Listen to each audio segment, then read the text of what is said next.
नमस्कार, स्वागत है आपका संसद टीवी की खास पेशकश संवाद में। मैं हूं कृति मिश्रा और आज हमारे साथ हैं बेहद खास मेहमान, देश के लॉ एंड जस्टिस मंत्री अर्जुन राम मेघवाल जी। सर, स्वागत है आपका संसद टीवी में। थैंक यू कृति जी आपको। सर, सबसे पहले बात करते हैं हम क्रिमिनल लॉज की, जिन्होंने पूरा क्रिमिनल जस्टिस डिलीवरी सिस्टम देश का बदल दिया। भारतीय न्याय संहिता, भारतीय नागरिक सुरक्षा संहिता और भारतीय साक्ष्य अधिनियम। सर, 2023 में पार्लियामेंट ने इसे पास किया, उसके बाद अगले साल ये इंप्लीमेंट हुए। आज 2025 में आप किस तरह का इम्पैक्ट देखते हैं? देखिए, आपने ठीक कहा कि क्रिमिनल जस्टिस सिस्टम को चेंज करने के जो प्रयास पहले विशेष हुए नहीं। 1973 में सीआरपीसी चेंज हुई थी।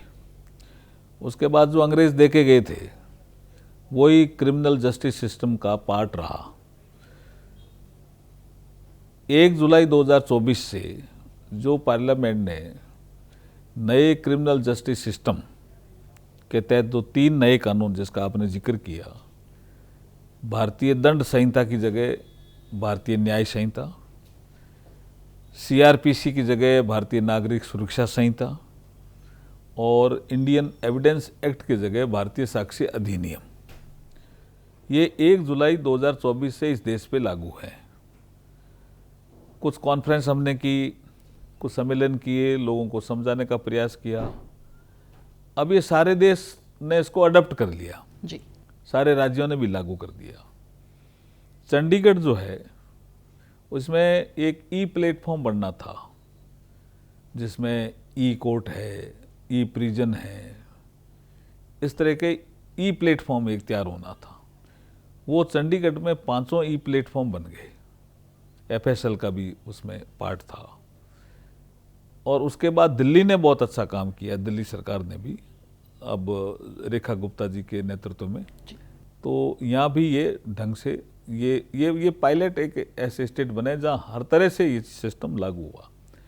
बाकी बीपीआरडी करके एक हमारी इंस्टीट्यूशन है जो ट्रेनिंग दे रही है पुलिस पर्सनल को, काफ़ी ट्रेनिंग दे दी है, क्योंकि कुछ इसमें पुलिस को ऐसा था कि हम हर चीज़ का वीडियो बनाएंगे जी, तो कैसे वो इम्प्लीमेंटेशन में दिक्कत आएगी, क्या, वो सब उनको समझा रहे बीपीआरडी कि ऐसा कुछ नहीं है। जो आपको ये एप्रीहेंशन गलत है, क्योंकि कुछ चीज़ें तो आपको रिकॉर्ड करते हो, लेकिन कुछ चीज़ें अगर एविडेंस है कोई ऐसी और अगर उसका वीडियो बनता है तो कोर्ट में उसका फैसला जल्दी आता है जी।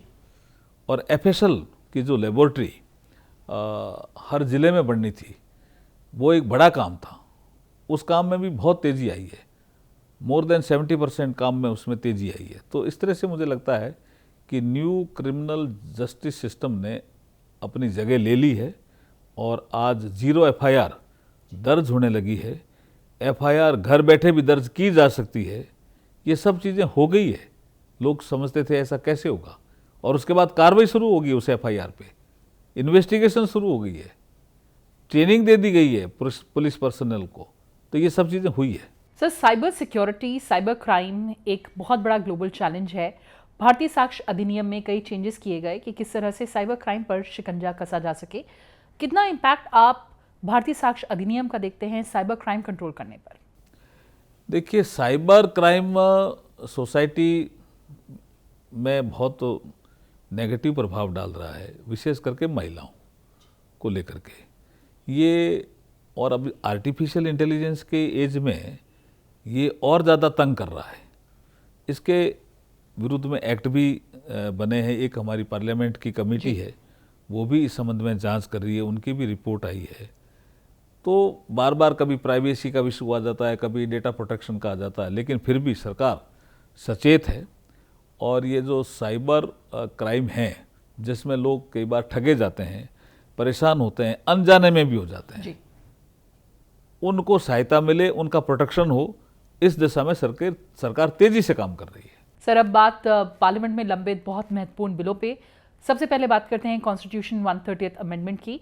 सरकार ने साफ कहा है कि कोई भी प्रधानमंत्री, कोई भी मुख्यमंत्री और कोई भी मंत्री जेल से सरकार नहीं चला सकता। सरकार ने ज्वाइंट कमेटी सेटअप करने की भी बात कही है। आगे किस तरह का रास्ता है, किस तरह का कोऑर्डिनेशन, किस तरह का कोऑपरेशन? जब ये आया और गृह मंत्री जी ने इसको रखा, तो विपक्ष ने कहा हम इसका विरोध करते हैं। फिर जेपीसी बनने की बात आई तो जेपीसी बनी। अब विपक्ष इसमें अपने सदस्य नहीं दे रहे, इसलिए अभी जेपीसी का गठन भी पूरा हुआ नहीं है। इनको सदस्य तो देने ही चाहिए। आपके माध्यम से मैं फिर रिक्वेस्ट करता हूँ। अदरवाइज जेपीसी में और दलों के कुछ लोग जोड़ करके जेपीसी का, चूंकि अब संसद में प्रस्ताव पेश कर दिया तो जेपीसी का गठन तो होगा ही जी, लेकिन अपोजिशन के लोग अगर सदस्य दे दें उसमें तो अच्छी तरह से अध्ययन हो सकता है। वो अपनी बात यहाँ जेपीसी में कह सकते हैं। अब आप देखिए कितनी अच्छी बात आपने भी कही और गृह मंत्री जी ने भी कही और हमने भी कई बार प्रेस को कहा कि जब संविधान बना होगा तो संविधान निर्माताओं ने ऐसा सोचा होगा कि कुछ लोग होंगे जो अपराध में पकड़े जाएंगे, राजनेता, वो नैतिकता के आधार पर इस्तीफा दे देंगे जी। या कोर्ट सजा कर देगी तो इस्तीफा दे देंगे। लेकिन इसमें तो ऐसा हुआ, पिछले 3-4 ऐसे इंसिडेंट आए कि जांच एजेंसियों ने उसको दोषी पाया, उनको जेल में रखा, उन्होंने बेल की एप्लीकेशन कोर्ट में लगाई, कोर्ट ने कहा नहीं आपको बेल भी नहीं मिल सकती क्योंकि आपने संगीन अपराध किया है, उसके बाद भी इस्तीफा नहीं दे रहे। संविधान निर्माताओं ने तो इसको कल्पना ही नहीं की होगी। तो जब ऐसी परिस्थितियां बनी देश में तो सरकार 130वां जो कॉन्स्टिट्यूशनल अमेंडमेंट है वो लेकर के आई जी। और कहा कि भाई इसमें चाहे प्रधानमंत्री हो, चाहे किसी राज्य का मुख्यमंत्री हो और चाहे कोई मंत्री राज्य का हो, चाहे केंद्र का मंत्री हो, उसको जांच एजेंसियों ने दोषी पाया और उसको जेल हो गई और जेल होने के बाद कोर्ट ने उसको जमानत नहीं दी जी। और उसके 30 दिन बीत गए तो गवर्नेंस कैसे होगा? जेल से होगा। इसलिए उसको 30 दिन के बाद ऑटोमेटिक पद से त्याग पत्र उसका माना जाएगा कि भाई पद उसने छोड़ दिया, ये माना जाएगा। ये अमेंडमेंट है। तो ये तो प्रोग्रेसिव लॉ है। ऐसे प्रोग्रेसिव लॉ का तो विपक्ष को समर्थन करना चाहिए। सर, आप एमओएस पार्लियामेंट्री अफेयर्स भी हैं, तो क्या कोशिशें हैं सरकार की? देखिए, इसमें जो उनको अननेसेसरी का एक एप्रीहेंशन हो रहा है और विशेष करके कांग्रेस पार्टी का ऐसा मन बन गया कि कोई भी एक अच्छी पहल नरेंद्र मोदी जी लेकर के आए उसका हमें विरोध करना है। ये अच्छी पहल है, बिल्कुल अच्छी पहल है। प्रधानमंत्री उसमें सम्मिलित हैं। हम तो समझाइश करते हैं। देखिए, हमारा फ्लोर मैनेजमेंट का काम होता है जी। हम कई बार जब बात करते हैं तो कई ऐसे एमपी होते हैं कि भाई क्या करें, हम तो चाहते हैं लेकिन हमारे नेता नहीं चाहते। ये एक नई प्रॉब्लम क्रिएट हुई है संसदीय व्यवस्था में कि फ्लोर लीडर तो चाह रहा है लेकिन उनको कंट्रोल करने वाले नेता नहीं चाह रहे हैं। नेता ने अगर कह दिया कि ऐसा करना है हाउस में तो उसी के अनुरूप ही वो फिर आचरण करते हैं। सर, आपको फ्लोर मैनेजमेंट का अब तो बहुत लंबा एक्सपीरियंस रहा है, तो ऐसे में आपको क्या लगता है कि क्या हो सकता है, कहाँ ब्रेक थ्रू हो सकता है, कहाँ समन्वय बन सकता है? नहीं, उसकी हम कोशिश करते हैं। हम जो पार्टी को कंट्रोल करते हैं लोग, उनसे भी बात करते हैं कई बार और ब्रेक थ्रू हुआ ही है। जैसे आपने देखा होगा ना कि बहुत से दलों का महिला जो आरक्षण विधेयक था जिसको हमने नारी शक्ति वंदन अधिनियम का, उसमें विरोध था। तो इसकी मीटिंगें हुई, चर्चाएं हुई और कुछ मीटिंग तो प्रधानमंत्री जी के स्तर पे हुई और अंततः विपक्ष के लोगों ने भी इसको माना कि नहीं ये प्रोग्रेसिव लॉ है। तो ये भी जो एक कॉन्स्टिट्यूशनल अमेंडमेंट हम लेके आए ये प्रोग्रेसिव लॉ है और मुझे लगता है विपक्ष को इसमें सद्बुद्धि आएगी। बिल्कुल सर, अब चलते हैं दूसरे बहुत बड़े बिल की तरफ, one nation one election. Sir, 1.5% GDP बढ़ सकती है अगर one nation one election implement हो जाए। जॉइंट पार्लियामेंट्री कमेटी इसको भी स्टडी कर रही है, इसको भी एग्जामिन कर रही है, रिपोर्ट भी एक्सपेक्टेड है। इसमें भी बहुत सारे डिफरेंसेस हैं। क्यों ज़रूरी है ये देश के लिए और ये डिफरेंसेस आप कैसे ओवरकम करेंगे?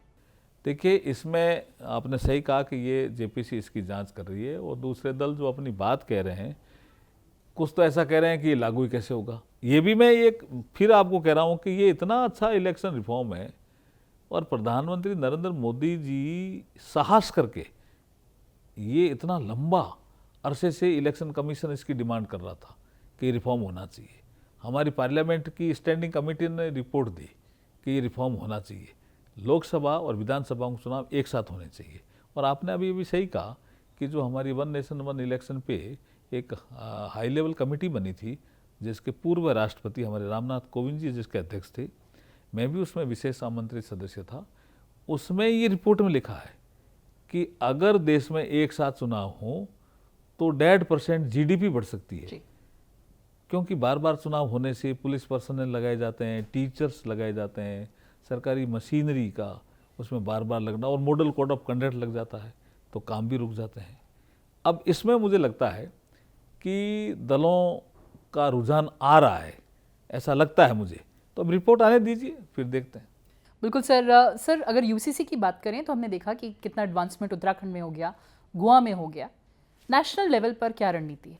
देखिए, आपने सही कहा कि गोवा में ऑलरेडी यूसीसी है, उत्तराखंड ने तो बिल ही पास कर दिया, लागू भी कर दिया। राज्य अपना अपना इसमें रोल अदा कर रहे हैं। और अभी तो प्रधानमंत्री जी ने लाल किले की प्राचीर से बोला ही है कि सेक्युलर सिविल कोड की देश को जरूरत है जी। तो इंटेंशन तो साफ है ही, तो जल्दी देखने को मिल सकता है। इंटेंशन तो साफ है ही, स्पष्ट है। बिल्कुल सर। अब मैं बात करना चाहूंगी जस्टिस डिलीवरी सिस्टम की। सर 21 जज पर मिलियन पीपल, 5 करोड़ से ज्यादा पेंडेंसी। सर ये बहुत बड़ी चुनौती है, क्या रोड मैप है आगे? नहीं, चुनौती है, इसमें कोई शक नहीं है। केसेस 5 करोड़ के आसपास हो गए, लेकिन इसको हम ठीक करेंगे एडीआर के सिस्टम से जी। जो अल्टरनेट डिस्प्यूट रिजोल्यूशन मैकेनिज्म है, उसके थ्रू हम इसकी पेंडेंसी को कम करेंगे। हम आर्बिट्रेशन को तेजी से अपनाएंगे, हम मीडिएशन को अपनाएंगे और हम कंसिलेशन को अपनाएंगे। और उसके साथ साथ जो ये टेक्नोलॉजी है उसका भी हम प्रयोग करेंगे। तो आप आने वाले समय में देखेंगे कि जो पेंडिंग केसेज हैं उसमें बहुत तेजी से कमी आएगी। सर जजेस के अपॉइंटमेंट में भी लगातार मतभेद रहा है। जजेस के अपॉइंटमेंट तो इस समय काफ़ी ठीक हो रहे हैं और तेजी भी है। इस समय आप देख रहे होंगे कि जो पहले जो रफ्तार थी उस रफ्तार से अभी रफ्तार तेज है उल्टी। और चलते चलते सर देशवासियों के नाम आपका संदेश एज लॉ मिनिस्टर कि किस तरह से जस्टिस डिलीवरी और एक्सेसिबल बनाई जाएगी?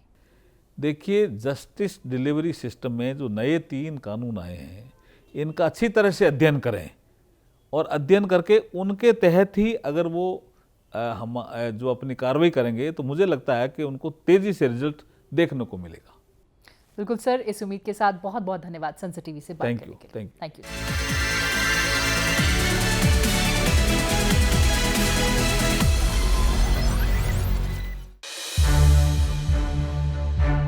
To watch more programs of Sansad TV, subscribe to our YouTube channel and don't forget to like and share them.